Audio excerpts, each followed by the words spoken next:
আসসালামু আলাইকুম, অলি স্যারের অনলাইন কোচিং এ সবাইকে স্বাগত। আজ আমরা প্রিন্সিপালস অফ অ্যাকাউন্টিং এর অ্যাডজাস্টিং এন্ট্রি লেকচার শিটের প্রবলেম 19 নম্বর 13 নম্বরটা করব।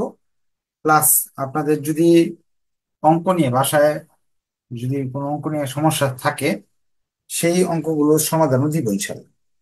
আপনারা যেহেতু পরীক্ষা চলে আসছে, বাসায় বসে বসে বেশি করে ভিডিও দেখবেন। ভিডিও দেখার পরে যদি কোনো প্রবলেম পান, যে একটা অঙ্ক বা একটা এন্ট্রি বুঝেন না, ক্লাসে বলবেন, ক্লাসের শেষে বা ক্লাসের মাঝখানেও প্রশ্ন করতে পারেন, বা ক্লাসের শেষে বলতে পারেন যে স্যার এটা বুঝি না, আমি ইনশাল্লাহ বুঝিয়ে দেবো। হ্যাঁ,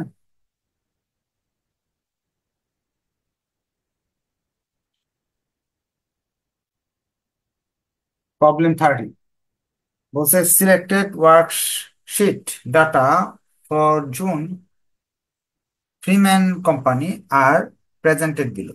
একটা ওয়ার্কশিট দেওয়া আছে, নাকি আগে যে unadjusted trial balance, adjusted trial balance দেওয়া আছে। এখানে অনেকগুলো হিসাব দেওয়া আছে, দিয়ে বলছে fill in the missing amount. যে টাকাগুলো নাই, এই টাকাগুলো বের করতে বলছে। এই যে এই টাকাটা, এই টাকাটা, এখানে টাকাগুলো বের করতে বলছে। 2 নম্বর বলছে প্রিপেয়ার অ্যাডজাস্টিং এন্ট্রি দা ওয়ার মেট। অ্যাডজাস্টিং এন্ট্রি তৈরি করে দেখাতে। তাহলে আমরা দুইটা একসাথে করি, অ্যাডজাস্টিং এন্ট্রিও করি, আবার অ্যামাউন্ট গুলো খুঁজে বের করি। তাহলে বুঝতে সুবিধা হবে। আগে সব ক্লাস করা থাকতে হবে, তাহলে বুঝতে সুবিধা হবে। তাহলে আমরা এখানে প্রবলেম 13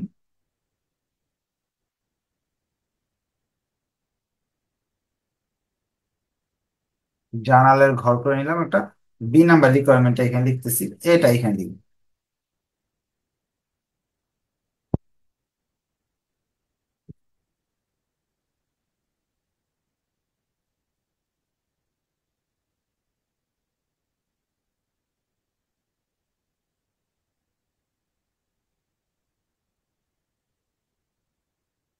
প্রথমে আমরা জানি এই ধরনের অঙ্কের ক্ষেত্রে দুইটা টাকা সমান না হইলেই জার্নাল দিতে হয়। যেমন অ্যাকাউন্ট রিসিভেবল এখানে দেওয়াই নেই, আর এখানে দেওয়া আছে 34,000। সো এটা জার্নাল দিতে হবে, কিন্তু অ্যাকাউন্ট রিসিভেবল জার্নালটা আমি একটু পরে দিব। জার্নাল দিয়ে রাখতে পারি, যে এই অ্যাকাউন্ট রিসিভেবল রেখে দিই শেষে বল। প্রিপেড ইন্স্যুরেন্স টাকাটা তফাৎ আছে, এখানে আছে 26, এখানে আছে 18। তা আমরা জানি যে এটার প্রিপেড ইন্স্যুরেন্সের জার্নাল তো আগে শিখিয়ে দিছি আপনাদের।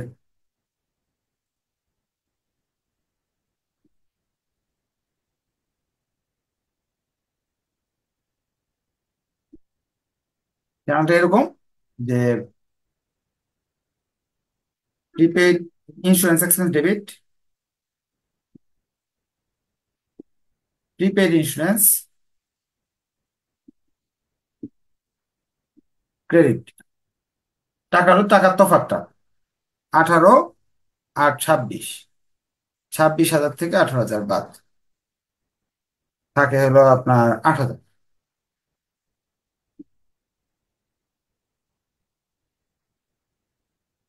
একটা জিনিস শেষ হলো, এরপর সাপ্লাইয়ের দেওয়া আছে। সাপ্লাই একদিকে 7,000 টাকা দেওয়া আছে, আরেকদিকে নাই। দুইটা কাজ করতে হবে, সাপ্লাইয়ের জার্নালও দিতে হবে, আবার সাপ্লাইয়ের এই টাকা যে নাই সেটা বের করতে হবে। সাপ্লাইয়ের যে জাবেদাটা আমার জানা আছে, যে সাপ্লাই জাবেদা হলো supply expense debit, supplies credit. জাবেদা আমরা জেনে গেলাম, টাকা কিভাবে হবে। এই যে দেখেন, সাপ্লাই প্রথমে 0, এখন 4,000। আমি ধরেন এইটা এটা নিয়ে কাজটা করলাম, এটা এটা মনে করি মনে মনে এটা বাদ। এই যে এই সাপ্লাই জিনিসটা মনে মনে কি বাদ আছে, এটা আমি ধরলাম না। নিচে সাপ্লাই জার্নালটা কত, সাপ্লাই এক্সপেন্স দেওয়া আছে কত, 4,000। এখানে নাই, এখানে দেওয়া আছে 4,000। তার মানে এটা তো জাবেদা হবে, জাবেদা নিশ্চয়ই এটা হবে। যে সাপ্লাই জাবেদা আমরা জানি, supply expense debit, supplies credit. কত টাকা? 4,000 টাকা দেওয়া আছে। কিভাবে বুঝলাম? এক জায়গায় 4,000 আছে, এক জায়গায় 0। এই সাপ্লাইয়ের টাকাটা কিভাবে বের হয়? দেখা যায় প্রশ্নে সাপ্লাইয়ের পরিমাণ দেওয়া আছে 7,000, ইউজড বলতেছে 4,000। আনইউজ থাকে, এটা হলো সাপ্লাই, এটা ইউজড, এটা আনইউজড। ইউজটাকে এক্সপেন্স বলা হয়, আর এটা হলো আনইউজড, আনইউজড হলো সম্পদ। এখন এইভাবে বের করা হয় সাপ্লাইয়ের টাকাটা। এই 7,000 থেকে 3,000 বাদ দিলে আনইউজটা বেরিয়ে আসবে। তা প্রশ্নে এই আনইউজ ব্যালেন্সটা বা শেষের ব্যালেন্সটা দেওয়া নাই, এই যে এই জিনিসটা নাই। এখন আমরা এখানে 3,000 লিখব। কিভাবে লিখবো? Supply ending balance,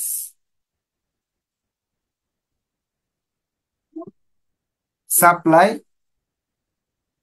beginning balance minus supply expense. Beginning balance ছিল 7,000, আপনি খরচ করে ফেলছেন 4,000, 3,000 এন্ডিং ব্যালেন্স। তাহলে আমরা সাপ্লাই যে প্রশ্নবোধক চিহ্নটা, সেটার সমাধান আমি এখানে পেয়ে গেলাম। তো মনে মনে একটু চিন্তা করেন এই জাবেদাটা কিভাবে করলাম। সাপ্লাই লেখা আছে, এখানে আছে 7,000,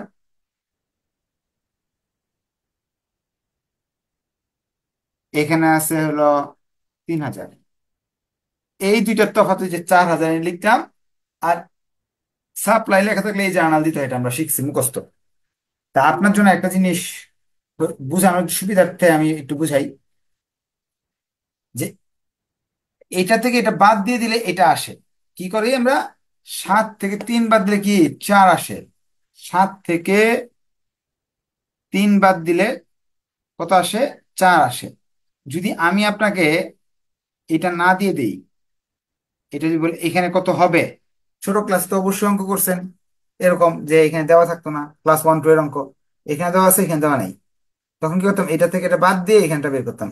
সেম ঘটনাটা, 3,000 দিয়ে দেওয়া ছিল না, আমার কাছে 4,000 দেওয়া ছিল, 4,000 আর 7,000 তফাৎটা এখানে লিখে দিছি। এইভাবে আমি সাপ্লাইয়ের ওয়ার্কিংটা করলাম।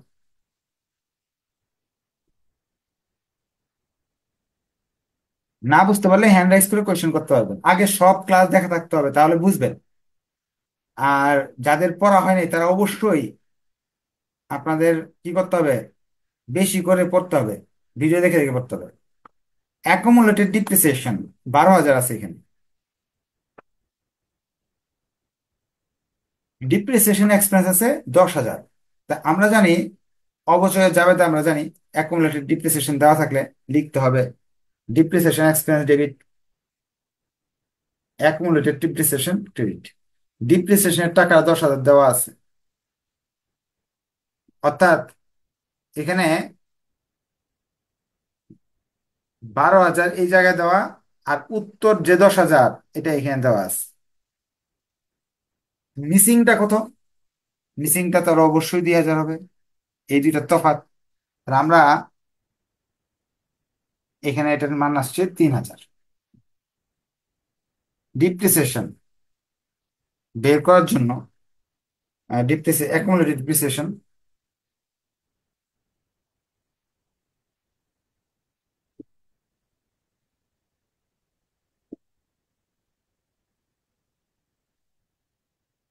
Accumulated depreciation beginning balance minus depreciation expense. অর্থাৎ সূত্র এটাই রয়ে গেল, বিগিনিং ব্যালেন্স থেকে এক্সপেন্স বাদ দিলাম। অ্যাকুমুলেটেড ডিপ্রিসিয়েশন ফার্স্টে দেওয়া আছে 12,000, ডিপ্রিসিয়েশন দেওয়া আছে 10,000, 2,000 টাকা হলো আপনার মিসিং অ্যামাউন্ট। প্রশ্নবোধক চিহ্ন হবে 2,000 টাকা। পরে চলে যাচ্ছি স্যালারিজ পেয়েবল। এখানে নাই, এখানে নাই, এখানে আছে। স্যালারিজ পেয়েবলে যাবে আমরা জানি salary expense debit, salaries payable credit. আগে আমরা স্যালারি জার্নাল দিয়ে নিই। কি স্যালারি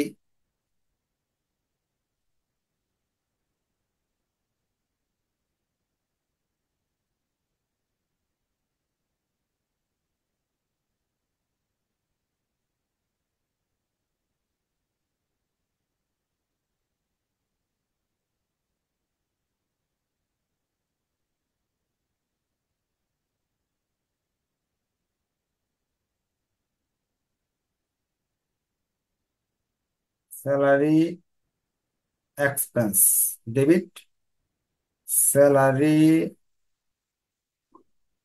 পেবল ক্রেডিট।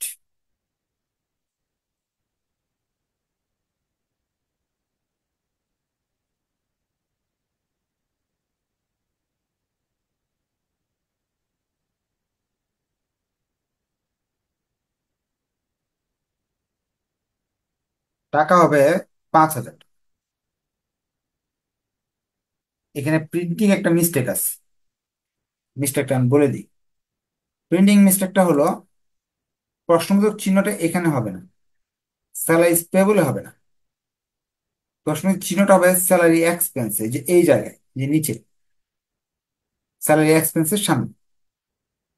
এখন টাকা তো এই স্যালারি পেবলের 5,000 সুন্দর করে দেওয়াই আছে, কিন্তু এখানে মিসিং আমার স্যালারি এক্সপেন্সের টাকা দেওয়া নাই। এটা বের করার জন্য এই 49,000 টাকা থেকে এই যে 5,000 টাকা আমি বাদ দিয়ে দিব, তাহলে এইখানের টাকা 44,000 বেরিয়ে আসবে।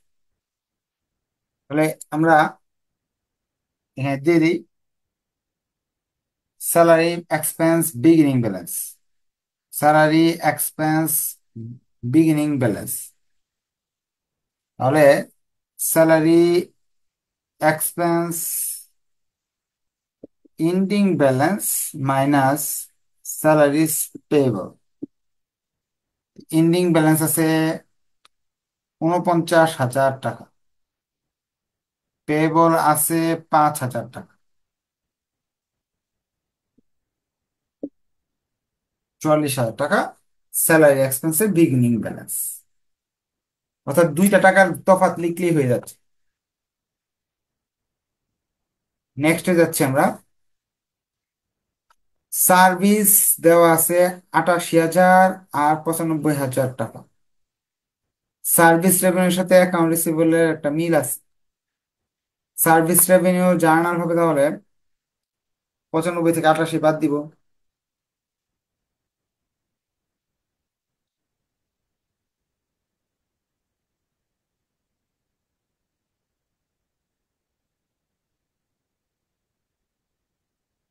95 থেকে 88 বাদ দিব।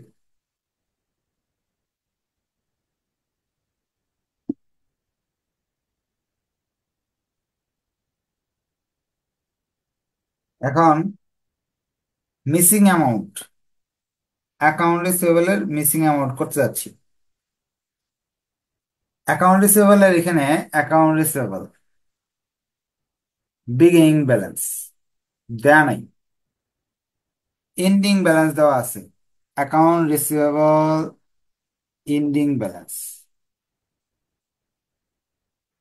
আছে দেয়া 34,000। আর এখানে হলো 7,000 টাকা ডিস্টেন্স, 7,000 টাকা আমি পরিশোধ করছি। সার্ভিস রেভিনিউ 7,000 টাকা পরিশোধ করেছে বা বাড়ছে। বিগিনিং ব্যালেন্স আসবে, এখানে আছে এন্ডিং ব্যালেন্স আছে 34,000 আর 7,000 টাকা এইখানে ডিফারেন্স। তাহলে 27,000। এখন আমি বাস্তবে বুঝাই দিই। অ্যাকাউন্ট রিসিভেবল প্রথমে ধরে, এই যে 27,000, 27,000 আছে ধরে নেন, এখানে কিছু নাই, এখানে লেখা আছে 34,000। তাহলে এখানে নাই কিছু, তাহলে আমরা জাবেদা দিব কি এই দুইটা তফাৎ দেখে, এই জাবেদা লিখবো অ্যাকাউন্ট রিসিভেবল এবং সার্ভিস রেভিনিউ, দুইটার তফাৎ কত, 7,000 টাকা, এই 7,000 টাকা দিব। এতদিন এইভাবে দেওয়া ছিল, কিন্তু আজকের অঙ্কে তো একটু ভিন্নভাবে দেওয়া, এই জন্যই করাচ্ছি। আমি কি করাই দিই, বইয়ের যত অঙ্কন নিয়ম আছে সব করাই দিই, যার ফলে আপনি পরীক্ষায় ইনশাল্লাহ পারবেন। পরীক্ষায় যা আসবে তাই পারবেন ইনশাল্লাহ। এখন আমরা পরেরটা চলে যাচ্ছি। সার্ভিস রেভিনিউর পরে ইন্স্যুরেন্স এক্সপেন্স আমরা করছি, ডিপ্রিসিয়েশন আমরা করছি, সাপ্লাই আমরা করছি, স্যালারি আমরা করছি, তার মানে শেষ। এই 5টা জার্নাল আর এই 4টা ওয়ার্কিং 10 নম্বর ছিল। অঙ্কটা বেশ কঠিন ছিল, আগের ক্লাস না করলে কেউ পারার কথা না। এখন আপনাদের বলবো আপনারা সবাই আগের ক্লাসগুলো সব দেখবেন। প্রবলেম বেরোলে ক্লাস শেষে বলবেন যে স্যার এটা বুঝি না সেটা বুঝি না, আমি বুঝাই দেবেন ইনশাল্লাহ। আর এই যে এখানে আপনার মার্কস ডিস্ট্রিবিউশন এবং চ্যাপ্টারের নামও বলা আছে যে এই এই চ্যাপ্টার গুলো করতে হবে। এগুলো ভালো করে করবেন, ইনশাল্লাহ ভালো করতে পারবেন। কারো কি কোনো কোয়েশ্চেন থাকলে করতে পারেন যে স্যার এটা বুঝি না, আমি বুঝাই দেবো ইনশাল্লাহ। কারো কোনো কোয়েশ্চেন আছে? আর আমি এই বাসা চেঞ্জ করতেছি, তারপর আপনাদের গ্যাপ দিনে যেহেতু পরীক্ষা চলতেছে আপনাদের, বাসা চেঞ্জ করতে অনেক ঝামেলা থাকে। তারপর ক্লাস বন্ধ রাখা হয়নি যাতে আপনারা উম, একটা ক্লাসও যাতে মিস না হয়। আচ্ছা, দেখি একজন মনে হয় কথা বলতে যাচ্ছে আমার সঙ্গে। বলেন কি জানতে চাচ্ছেন? স্যার লাস্ট ইয়ারটা স্যার জাবেদাটা আরেকবার বুঝাই দিলে স্যার ভালো হয়। লার্জ জাবেদা হলো এই যে এখানে দেখেন, আপনার অ্যাকাউন্ট রিসিভেবল চেঞ্জ আছে, দুই জায়গায় দুই রকম অ্যাকাউন্ট রিসিভেবল। তা আমরা জানি অ্যাকাউন্ট রিসিভেবল যদি দুই জায়গায় দুই রকম হয়, তাহলে সেটার জন্য আমাকে ইয়ে করতে হবে, জার্নাল দিতে হবে। বা সার্ভিস রেভিনিউ যদি দুইটা দুই জায়গায় হয় দুই রকম, তাহলে অবশ্যই এটা নিয়ে জার্নাল দিতে হবে। তা আমরা কি করছি, সার্ভিস রেভিনিউ নিয়ে একটা জার্নাল দিছি। সার্ভিস রেভিনিউ জার্নালটা জানি account receivable debit, service revenue credit. জাবেদার মধ্যে কোনো সমস্যা নাই, জাবেদা এই যে দুইটা তফাৎ, সার্ভিস রেভিনিউ দুইটা যেহেতু তফাৎ 7,000 টাকা, account receivable debit service revenue credit, এটারও জাবেদা এই যে এখানে দেওয়া আছে যে অ্যাকাউন্ট রিসিভেবল জাবেদা, account receivable debit service revenue credit. এটা প্রিন্টিং মিস্টেক আছে। আচ্ছা, এখন টাকা বের করা, টাকা এখানে নাই। এখানে এমন কি টাকা ছিল যে টাকা আর এই 34,000 টাকার তফাৎ 7,000 টাকা হবে? কারণ আমি যাবে দিচ্ছি 7,000 টাকা, তার মানে এখানে 7,000 টাকা তফাৎ আছে। এইখানে যদি 27 থাকে, 27-এর সাথে 7 যোগ করলে 34 হয়। তাহলে আমি 27 বুঝলাম কিভাবে, এই 34 থেকে 7,000 টাকা বাদ দিছি, বাদ দিয়ে এই জায়গার মিসিংটা বের করছি। এভাবে আমি করছি। ভিডিওটা একবার দেখলে আরো ভালো করে বুঝতে পারবেন। তো নেক্সট ক্লাসে দেখা হবে ইনশাল্লাহ। যে সুস্থ থাকে সোমবার ইনশাল্লাহ দেখা হবে। আর যদি এমন হয় যে ঝামেলা থাকি, বাসা চেঞ্জ করার পর আমি ঝামেলায় থাকে, ঝামেলা থাকলে সোমবার ক্লাস হবে না আপনার, আহ, মঙ্গল বা বুধবারে একদিন নেওয়ার চেষ্টা করবো, হ্যাঁ। তারপর ক্লাস নিতে হবে না ইনশাল্লাহ। তারপর প্রবলেম গুলো নেক্সট ক্লাসে বলবেন, হ্যাঁ। ধন্যবাদ সবাইকে, নেক্সট ক্লাসে দেখা হবে, আল্লাহ হাফিজ।